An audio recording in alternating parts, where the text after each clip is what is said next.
আমাদের মধ্যে অধিকাংশ ইনভেস্টাররা কিন্তু যখন ইনভেস্টমেন্ট করবেন বলে ভাবেন এবং সেই মিউচুয়াল ফান্ড স্কিমে যেটাতে সে ইনভেস্টমেন্ট করতে ইচ্ছুক সেটা অ্যানালাইসিস করার সময় প্রথমেই অধিকাংশ ইনভেস্টারের কিন্তু নজর যায় রিটার্নের দিকে। অর্থাৎ লাস্ট 1 বছরে কি রিটার্ন দিয়েছে বা 3 বছরে 5 বছরে ওভারঅল রিটার্নটা কি দিয়েছে। এবার আমরা শুধুমাত্র কিন্তু রিটার্ন দেখে ইনভেস্টমেন্ট করব এটা কিন্তু নয়, কারণ একটা স্কিমে ইনভেস্টমেন্ট করতে গেলে নানা রকম প্যারামিটার ইউজ করে তারপরেই কিন্তু আমাদেরকে ইনভেস্টমেন্ট ডিসিশনটা নিতে হবে। তো বিগত দিনে আমি বেশ কয়েকটা ভিডিও অলরেডি আপলোড করে রেখেছি যেখানে আপনারা শার্পের রেশিও, শর্টিনো রেশিও, স্ট্যান্ডার্ড ডেভিয়েশন, বেটা, আলফা এরকম বিভিন্ন রকম প্যারামিটার নিয়ে কিন্তু আলোচনা করেছি, যেগুলো ইনভেস্টমেন্ট করার আগে আপনাকে একবার চেক করে নিতে হবে। বাট আজকের ভিডিওটা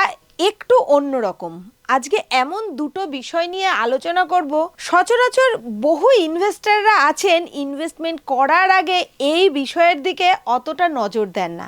প্যারামিটারগুলো তো শুধুমাত্র চেক করলেই হয়ে যায়, কিন্তু একটা মিউচুয়াল ফান্ডে যখন আপনি ইনভেস্টমেন্ট করতে যাচ্ছেন তখন সেক্ষেত্রেও আপনাকে কিন্তু আরও বেশ কয়েকটা বিষয়ে নজর রাখতে হবে। আমি এখন আপনাকে বেশ কয়েকটা প্রশ্ন করব, আপনি একবার ভাবুন তো মনে মনে যে এই প্রশ্নগুলোর উত্তর কি এর আগে কখনো খোঁজার চেষ্টা করেছেন? আমরা বেশিরভাগ মানুষই ইনভেস্টমেন্ট করি মিউচুয়াল ফান্ডে, কিন্তু তারপরেও দেখা যায় মিউচুয়াল ফান্ডের কাছে কিন্তু কিছু কিছু ক্যাশ হোল্ডিংস থাকে। অর্থাৎ কিছু কিছু ফান্ড হাউসের কাছে ক্যাশ হোল্ডিংস রয়েছে, তারা পুরো টাকাটা ইনভেস্টমেন্ট করছে না। তাহলে আমরা যখন ইনভেস্টমেন্ট করছি ইনভেস্ট করার জন্যই, তাহলে কেন আমাদের টাকাটা ইনভেস্ট না করে ক্যাশ হোল্ডিংস করা হচ্ছে? আর যদি ক্যাশ হোল্ডিংস রাখাই হয় তাহলে এই ক্যাশ হোল্ডিংস কিসের ইঙ্গিত? কোনো বিপদের সংকেত, নাকি আগামী দিনে খুব ভালো কোনো রেজাল্ট পাওয়ার জন্যই এটা রাখা হচ্ছে? মার্কেট ক্র্যাশ করলে কোন ফান্ড বেশি সেফ? যে ফান্ড কিছু ক্যাশ হোল্ডিংস রেখে দিয়েছে সেই ফান্ড, নাকি যে ফান্ডে পুরোটাই ইনভেস্ট করা রয়েছে? এই ক্যাশ হোল্ডিংস মানে কি? ক্যাশ হোল্ডিংস মানে কি পুরোপুরি টাকা তুলে নেওয়া হচ্ছে, নাকি ফ্রেশ মানি আসার পরেও সেই টাকাগুলো নতুন করে ইনভেস্টমেন্ট করা হচ্ছে না? আর কোনো ফান্ডে ফান্ড ম্যানেজার ধরুন চেঞ্জ হয়ে গেল, তাহলে সেই মুহূর্তে আমাদের কি কি অ্যাকশন নেওয়া উচিত? এই প্রশ্নগুলোর উত্তর কি কখনো খুঁজে দেখেছেন? অন্য সমস্ত প্যারামিটারগুলো তো শুধুমাত্র চেক করবেন, কিন্তু এই ক্যাশ হোল্ডিংস এবং ফান্ড ম্যানেজার রিলেটেড এই যে কোশ্চেনগুলো আমি আপনাকে করলাম, এই কোশ্চেনগুলো নিয়ে একটু ভাবার দরকার আছে, কারণ এই কোশ্চেনগুলোর উত্তর কিন্তু আপনাকে ফিউচারের অনেক বড় অপরচুনিটি এনে দিতে পারে। এখন আপনি হয়তো ভাবতেই পারেন যে ইনভেস্টমেন্ট করছি, ফান্ড ম্যানেজার যেভাবে ইচ্ছা যেখানে ইচ্ছা ইনভেস্টমেন্ট করুন, এত ডিটেলে যাওয়ার কি আছে, এত শেখার কি দরকার আছে? সত্যি কথা বলতে কি, আমাদের দেশে এখনও ফিনান্সিয়াল নলেজটাকে লাক্সারি হিসাবে ধরা হয়, কিন্তু বাস্তবটা পুরোটাই উল্টো। যাদের কাছে সঠিক ফিনান্সিয়াল নলেজ থাকে না তাদেরকে কিন্তু অধিকাংশ ক্ষেত্রে ফিনান্সিয়াল অ্যাডভাইজার হায়ার করে তারপর তার পরামর্শ মতো ইনভেস্টমেন্ট করতে হয়, যাতে সে ফিউচারে ওয়েলথ ক্রিয়েট করতে পারে। কিন্তু এই রেজিস্টার্ড যে ফিনান্সিয়াল প্ল্যানার যারা হন তাদের ফিজ এতটাই হাই, যে কারণে আমাদের দেশের অধিকাংশ মানুষ কিন্তু কখনোই এই সমস্ত রেজিস্টার্ড ফিনান্সিয়াল প্ল্যানারদের হায়ার করে কখনো ফিনান্সিয়াল প্ল্যানিং করেই না। তবে এই রেজিস্টার্ড ফিনান্সিয়াল প্ল্যানারদের ফিজ হাই হওয়ার পিছনেও যথেষ্ট কারণ রয়েছে, কারণ নলেজের প্রচুর ভ্যালু আছে। তাদের কাছে রয়েছে অফুরন্ত নলেজ, তাদের কাছে রয়েছে অফুরন্ত এক্সপিরিয়েন্স, এবং সেই সাথে তারা লাস্ট হয়তো 20 বছর 25 বছর বা 15 বছর ধরে মার্কেটে কাজ করতে করতে তাদের কাছে বিশাল পরিমাণ একটা অভিজ্ঞতা রয়েছে, যে অভিজ্ঞতার ফলে তারা ফিউচারে কি হতে পারে না পারে সেই সম্পর্কে অনেকটাই কিন্তু প্রেডিকশান দিতে পারে, যেটা বেশিরভাগ ক্ষেত্রে সঠিক হওয়ার সম্ভাবনা বেশি থাকে। কিন্তু আমাদের দেশে অধিকাংশ মানুষ মিডিল ক্লাস বা লোয়ার মিডিল ক্লাসে বিলং করি আমরা। তা এক্ষেত্রে আমাদের সকলের পক্ষে সম্ভব হয় না যে কোনো সার্টিফাইড ফিনান্সিয়াল প্ল্যানার হায়ার করা। তো এই কারণে আমার এটা পার্সোনাল ওপিনিয়ন বলতে পারেন যে আমাদের প্রত্যেকের ফিনান্সিয়াল অ্যাডভাইজার হায়ার করতেই হবে, এটা কিন্তু কম্পালসারি নয়, কিন্তু আমাদের প্রত্যেককেই ফিনান্সিয়াল এডুকেশনটা নিতেই হবে। কারণ আমাদের যে এডুকেশন সিস্টেম, এই এডুকেশন সিস্টেমের মধ্যে কিন্তু বেসিক ফিনান্সিয়াল নলেজের কোনো কিছুই নেই, অথচ আমাদের প্রত্যেকটা মানুষের, সেটা সে নিম্ন শ্রেণী হোক কিংবা উচ্চবিত্ত শ্রেণী হোক, যে শ্রেণীতেই যে বিলং করুক না কেন, প্রত্যেকেরই কিন্তু ফিনান্সটাকে সঠিকভাবে ম্যানেজ করাটা ভীষণ গুরুত্বপূর্ণ। কারণ এই ডিসিশানগুলোর উপর দাঁড়িয়ে আগামী দিনে আমাদের ফিউচার কেমন হবে সেটা কিন্তু নির্ভর করছে। তাই মান্থলি যার যেমনই ইনকাম হোক না কেন, সেই ইনকামের মধ্যে দিয়েও কিন্তু তাকে তার মতো করে তার এক্সপেন্সেস, তার মেডিকেল কস্ট, ইএমআই কস্ট এবং বিভিন্ন রকম এডুকেশন কস্ট ছাড়া যতটা পারবে অতিরিক্ত অর্থ কিন্তু তার ফিউচারের জন্য আমাদেরকে ইনভেস্টমেন্ট করতেই হবে। মান্থলি ইনকাম যার যেমনই হোক না কেন, সেই ইনকামের মধ্যে দিয়েই কিন্তু প্রত্যেককেই তার ফ্যামিলির expenses, medical cost, education cost এবং ইএমআই কস্ট ভরার পরেও আপনাকে কিন্তু চেষ্টা করতে হবে আপনার ফিনান্সিয়াল সিকিউরিটিটা আনার, যাতে একটা বয়সের পর আপনি যখন শারীরিকভাবে সক্ষম হবেন না, তখন যাতে আপনার সেই আজকের যে ডিসিশান ফিনান্সিয়ালি নিচ্ছেন, সেই ডিসিশানটা সেদিন আপনাকে ফিনান্সিয়াল ফ্রিডম দিতে পারে। তাই এই জন্য প্রত্যেকের পক্ষে ফিনান্সিয়াল প্ল্যানার হায়ার করা সম্ভব না হলেও নিজের যদি মনে একটা গভীর ইচ্ছা থাকে, তাহলে কিন্তু বেসিক নলেজ আমরা কিন্তু অ্যাকোয়ার করতেই পারি। এতে কি হবে, আমরা আমাদের ফাইন্যান্সটা সঠিকভাবে কিন্তু ম্যানেজ করতে পারবো। ইনকাম, রিস্ক এবং টাইম হরাইজন, এই তিনটে কনসেপ্ট যদি আপনি সঠিকভাবে বুঝতেই পারেন, তাহলে অন্তত খুব ভালো পারফেকশনের সাথে যদি ফিনান্সিয়াল ডিসিশন নাও নিতে পারেন, অন্তত আপনি ভুল ডিসিশন কিছু নেবেন না। কারণ ফিউচারে আপনি কতটা ওয়েলথ ক্রিয়েট করবেন, সেটা কিন্তু 5টা সঠিক ডিসিশনের থেকেও একটা ভুল ডিসিশন যদি আপনি নিয়ে নেন, তার উপর কিন্তু অনেকটা ডিপেন্ড করছে। কারণ একটা ভুল ডিসিশন আপনার সারা জীবনের যে ওয়েলথটা আপনি তৈরি করেছেন, সেটাকে কিন্তু একেবারে ধ্বংস করে দিতে পারে। তাই আপনাকে প্রফেশনাল হতে হবে না, খুব বেশি পারফেকশনও হতে হবে না, অন্ততপক্ষে কিছু ভুল সিদ্ধান্ত যাতে আপনি নিয়ে না ফেলেন, তার জন্য আপনার বেসিক এডুকেশন কিন্তু দরকার। আর এই বেসিক এডুকেশনের জন্যই কিন্তু আমরা পিএইচডি ক্যাপিটাল অনবরত চেষ্টা করছি প্রতিনিয়ত ছোট ছোট ইনফরমেশন, ছোট ছোট ভিডিওর মাধ্যমে দিয়ে আপনাদেরকে এডুকেট করার। আমাদের মিশন কিন্তু যাতে আমরা প্রত্যেকে, অর্থাৎ আমাদের প্রত্যেকটা দেশবাসীর প্রত্যেকটা মানুষ যাতে ফিনান্সিয়ালি আমরা এডুকেটেড হই, যাতে আগামী দিনে আমাদের ফিনান্সিয়ালি কোনো রং ডিসিশন যাতে আমাদেরকে ভুল পথে না নিয়ে যেতে পারে, তাই আমরা সব সময় চেষ্টা করছি। নমস্কার বন্ধুরা, আমি Sabrika Debroy, director of PhD capital, and PhD capital is SEBI registered, APMI registered and AMFI registered entity. আপনারা সকলেই জানেন যে আমরা নিয়মিত ভিডিও নিয়ে আসছি আমাদের চ্যানেলে। আমরা প্রতিনিয়ত চেষ্টা করছি আমাদের যারা অডিয়েন্স আছে তারা যেন ফিনান্সিয়ালি কোনো রকম ভুল ডিসিশন না নেন, তারা যেন সঠিক পথে সঠিকভাবে নিজের ফিনান্সটাকে হ্যান্ডেল করতে পারে। আর আমাদের এই প্রচেষ্টা যদি আপনাদের ভালো লাগে, তাহলে আপনাদের কাছে রিকোয়েস্ট করব, আপনাদের যারা পরিচিত আত্মীয় স্বজন, বন্ধু বান্ধব, পাড়ার প্রতিবেশী, আপনারা যাকে ফিনান্সিয়ালি ইন্ডিপেন্ডেন্ট দেখতে চান, কাইন্ডলি আমাদের ভিডিওগুলো তাদের কাছে শেয়ার করবেন। আর আপনারা যদি মিউচুয়াল ফান্ড রিলেটেড কোনো রকম ইনভেস্টমেন্ট সংক্রান্ত কোনো তথ্য জানতে চান, তাহলে আমাদের স্ক্রিনে দেওয়া ফোন নম্বরে যোগাযোগ করতে ভুলবেন না। এবং আমাদের পিএইচডি ক্যাপিটালের অ্যাপ রয়েছে, আপনি চাইলে অ্যাপ স্টোর থেকে পিএইচডি ক্যাপিটালের অ্যাপটি ডাউনলোড করতে পারেন। এবং আপনারা যদি অ্যান্ড্রয়েড ইউজার হন, তাহলে গুগল প্লে স্টোর থেকে আমাদের এই পিএইচডি ক্যাপিটালের অ্যাপটি ডাউনলোড করে ইনভেস্টমেন্ট জার্নি স্টার্ট করতে কিন্তু দেরি করবেন না।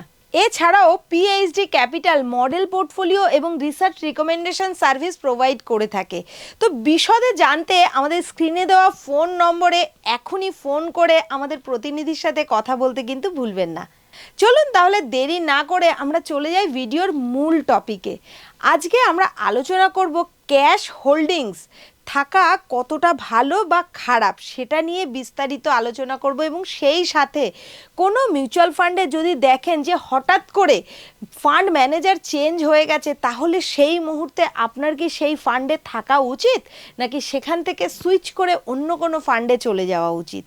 এখন আসি প্রথম সবথেকে বড় ভয়ের জায়গায়, অর্থাৎ ফান্ড ম্যানেজার চেঞ্জ হলেই অনেকেই কিন্তু প্যানিক করে যান, ভাবেন যে সেই মুহূর্তে ওই ফান্ডে কি আমরা থাকবো নাকি বেরিয়ে যাব। কিন্তু যারা বুদ্ধিমান ইনভেস্টার, স্মার্ট ইনভেস্টার, তারা কিন্তু প্রথমেই একটা প্রশ্ন করেন, এই ফান্ড হাউস কি প্রসেস ড্রাইভেন নাকি পার্সন ড্রাইভেন। প্রসেস স্ট্রং হলে ডিসিশন টিম বেসড হয়, তাই এক্ষেত্রে একজন মানুষ বদলে গেলেও পুরো ফান্ডের যে ক্যারেক্টার, সেই ক্যারেক্টার কিন্তু কখনো বদলায় না। তাই এরকম সিচুয়েশনে প্যানিক না করে সঠিকভাবে অবজারভেশন করতে হবে। এক্ষেত্রে ক্যাটাগরি অ্যাভারেজ দেখুন, পিআর কম্প্যারিজন করুন এবং সেই সাথে ফ্যাক্ট শিট পড়ুন। আর সেই সাথে স্ট্র্যাটেজি বা ক্যাশ হোল্ডিংসে বিশাল কোনো চেঞ্জ এসছে কিনা সেটা দেখতেও কিন্তু ভুলবেন না। ইমিডিয়েটলি এক্সিট না করে আপনি এই সমস্ত জিনিসগুলো অবজারভেশন করুন, কারণ রাতারাতি আপনি যদি স্কিম চেঞ্জ করে নেন, হঠাৎ করে প্যানিক করে যান, তাহলে কিন্তু ভুল ডিসিশন হবে। কারণ কিছু কিছু ক্ষেত্রে পারফরমেন্স যদি খারাপও হয়, হয়তো মার্কেটে একটা বিরাট বড় কারেকশন হয়েছে এবং সেই সময় আপনি যে ফান্ডে ইনভেস্টমেন্ট করেছেন তার পিআর কোম্পানিগুলোকে দেখুন, তাদের পারফরমেন্সও যদি দেখা যায় সেই রকমভাবে এফেক্ট এসছে, তাহলে হতে পারে এক্ষেত্রে ফান্ড ম্যানেজারের কোনো ভূমিকার জন্য কিছু হয়নি, হয়তো মার্কেটে একটা বড়সড় বিপর্যয় এসছে, কারেকশন এসছে, সেই কারণেই এই পারফরমেন্স। তাই অন্ততপক্ষে 2 থেকে 3টে কোয়ার্টার চেক করুন, কনসিস্টেন্সি রিটার্নটা রয়েছে কিনা সেটা দেখুন, তারপরেই ডিসিশন নিন।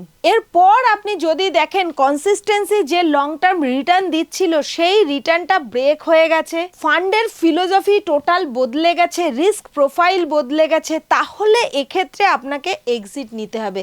আর এই এক্সিট কিন্তু কখনোই যেন ইমোশনাল না হয়। এরপর যেটা দেখবেন সেটা হচ্ছে ক্যাশ হোল্ডিংস। তো এই ক্যাশ হোল্ডিংস কিভাবে চেক করবেন, তাহলে আপনাকে কিন্তু প্রথমে ফ্যাক্ট শিট পড়তে হবে। আপনি যখন ফ্যাক্ট শিট পড়বেন সেক্ষেত্রে কিন্তু এই যে ক্যাশ হোল্ডিংস, এই ক্যাশ হোল্ডিংসের পিছনে কি কারণ রয়েছে সেটা কিন্তু বিশদে ওখানে লেখা থাকে, সেটাকে আপনাকে বুঝতে হবে, তারপরেই কিন্তু আপনাকে সিদ্ধান্ত নিতে হবে। ক্যাশ হোল্ডিং মানে সম্পূর্ণ যে টাকা আমরা ইনভেস্টমেন্ট করছি, ফান্ড ম্যানেজার সেই সম্পূর্ণ টাকা কিন্তু স্টকে ইনভেস্টমেন্ট করেনি, কিছু টাকা সে ক্যাশ রেখে দিয়েছে কিংবা লিকুইড কোনো ইনস্ট্রুমেন্টে ইনভেস্টমেন্ট করে রেখেছে। তো এক্ষেত্রে এই লিকুইড ইনস্ট্রুমেন্টে যে ইনভেস্টমেন্ট করেছে বা ক্যাশ হোল্ডিং করে রেখে দিয়েছে, তার পিছনের কারণগুলো আপনাকে খুঁজতে হবে। কারণ ক্যাশ হোল্ডিং রাখাটা কিন্তু কোনো রকম অ্যাক্সিডেন্ট না বা বাধ্যবাধকতাও নেই, এটা একটা কনসাস ডিসিশন যেটা কিনা ফান্ড ম্যানেজার নিয়েছেন।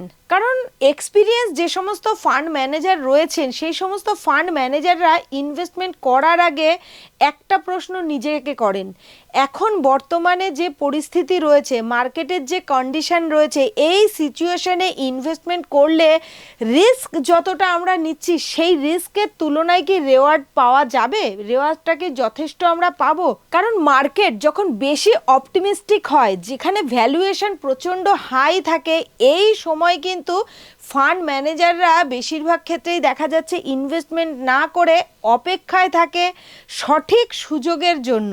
এই সঠিক সুযোগ আসলেই যদি ফান্ড ম্যানেজারের হাতে সঠিক টাকা না থাকে, তাহলে কিন্তু সেই সুযোগের সৎ ব্যবহার করতে পারবে না। তাই কিছু কিছু ফান্ড ম্যানেজার এই রকম পরিস্থিতিতে সঠিকভাবে ইনভেস্টমেন্ট করার অপরচুনিটি খোঁজার জন্য কিন্তু তারা টাকা তাদের হাতে রেখে দেয়, আর এই পরিস্থিতিটাকেই বলা হয় ক্যাশ হোল্ডিংস। এবার কোনো ফান্ডের যদি ক্যাশ হোল্ডিংস ধীরে ধীরে বাড়তে থাকে, তখন কিন্তু অতিরিক্তভাবে ভয় পেয়ে যাবেন না, আবার এই বিষয়টাকে একেবারে ইগনোরও করবেন না।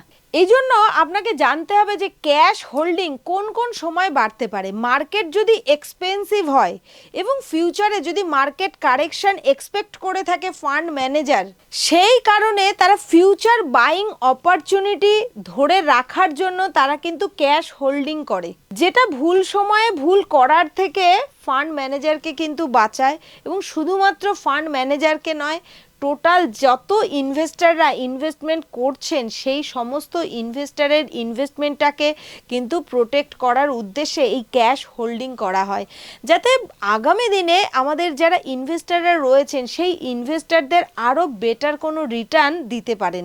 অনেক ক্ষেত্রে আমি দেখেছি যে অনেকে ভাবেন যে ক্যাশ হোল্ডিংস মানেই হচ্ছে রিডেমশন হয়ে যাচ্ছে প্রচুর পরিমাণে, কিন্তু এটা একেবারেই সত্য ঘটনা নয়। কারণ ক্যাশ হোল্ডিংস মানে দেখুন, আপনি যখন রিডেমশন করবেন তখন সেই টাকাটা কিন্তু আপনার অ্যাকাউন্টে চলে আসছে, সেটা কিন্তু আর ফান্ড ম্যানেজারদের কাছে থাকছে না। তো এই ক্যাশ হোল্ডিংস বেশি থাকার অর্থ হয়তো অতিরিক্ত পরিমাণে নিউ ইনভেস্টার ইনভেস্টমেন্ট করছেন, কিংবা হয়তো এমন কোনো স্টকে ইনভেস্টমেন্ট করে রেখেছিলেন ফান্ড ম্যানেজাররা যেটা অতিরিক্ত হাই ভ্যালুয়েশনে চলে যাওয়াতে সেখানে প্রফিট বুক করে এবার সেই টাকাটা ক্যাশ হোল্ডিংস করে রেখে দিয়েছেন, যাতে আগামী কিছুদিনের মধ্যে যদি মার্কেট ক্র্যাশ করে, যদি কোনো ভালো ভালো স্টকে অপরচুনিটি আসে, তখন যাতে সেই সুযোগটাকে সৎভাবে কাজে লাগাতে পারেন, সেই কারণে কিন্তু অনেক সময় ফান্ড ম্যানেজাররা এই ক্যাশ হোল্ডিংটা ধরে রাখে। তাই ক্যাশ হোল্ডিং দেখেই আগে কিন্তু ভয় পেলে চলবে না, আপনাকে নেচারটা দেখতে হবে যে কি কি কারণে করছে, তার যে আন্ডারলাইং স্টকগুলো রয়েছে সেই স্টকের ভ্যালুয়েশন আপনাকে চেক করতে হবে। সেই স্টকের ভ্যালুয়েশন যদি আপনি চেক করেন এবং সেখানে বুঝতে পারবেন যে কোন কোন স্টকের কি ভ্যালুয়েশনে রয়েছে, কোন কোন স্টক কোন কোন ভ্যালুয়েশনের জায়গায় রয়েছে। ক্যাশ হোল্ডিং মানে এই ফান্ড ম্যানেজারের মাথায় নিশ্চয়ই কোনো নতুন স্ট্র্যাটেজি রয়েছে।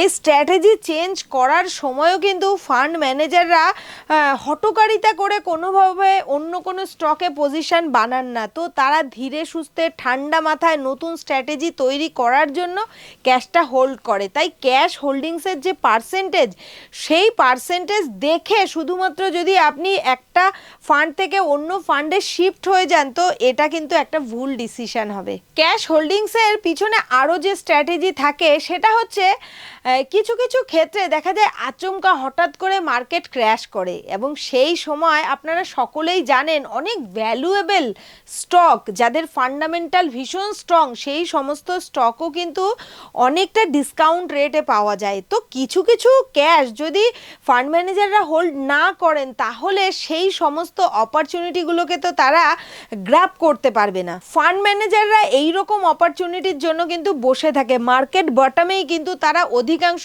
ক্যাশ ডিপ্লয় করেন, আর সেখান থেকেই তৈরি হয় লং টার্মের একটা ওয়েলথ ক্রিয়েশনের স্ট্র্যাটেজি। এছাড়াও আরও একটা জিনিস হয়তো আপনারা খেয়াল করেছেন যে অ্যাক্টিভ ফান্ডে কিন্তু দেখা যাচ্ছে ক্যাশ হোল্ডিংস বেশি থাকছে, আর প্যাসিভ ফান্ডের ক্ষেত্রে কিন্তু ক্যাশ হোল্ডিংস অনেকটা কম থাকে।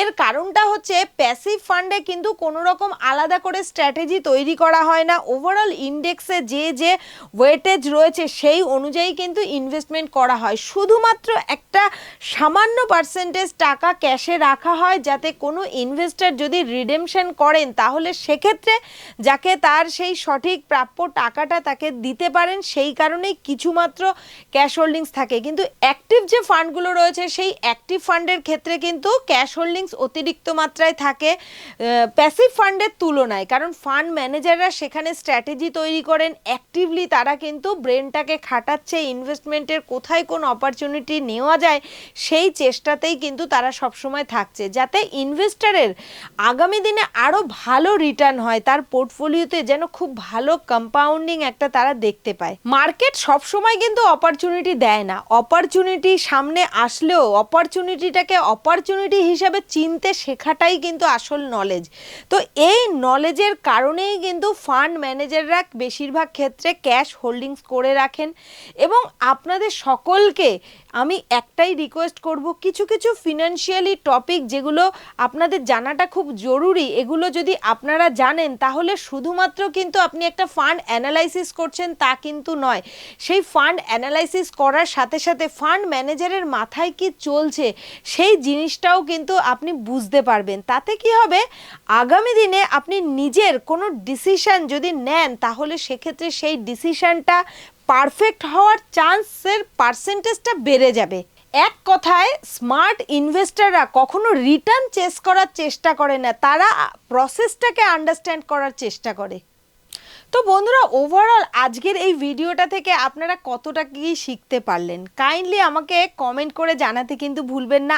আর যদি মনে হয় ভিডিওটা থেকে কিছু হলেও আপনি শিখতে পেরেছেন কাইন্ডলি, তাহলে ভিডিওটা লাইক করতে এবং শেয়ার করতে কিন্তু ভুলবেন না। আর আপনি যদি আমাদের চ্যানেলে নতুন হয়ে থাকেন তাহলে আমাদের চ্যানেলটা সাবস্ক্রাইব করে রাখুন, কারণ আগামী দিনে আমরা এরকমই ইনফরমেটিভ কন্টেন্ট কিন্তু আপলোড করতেই থাকবো। আপনি যদি সাবস্ক্রাইব করে রাখেন এবং বেল আইকনটা প্রেস করে রাখেন তাহলে আমরা ভিডিও পাবলিক করার মাত্রই কিন্তু আপনার কাছে নোটিফিকেশান চলে যাবে। আপনি কিন্তু একটা ভিডিও তাহলে মিস করতে পারবেন না।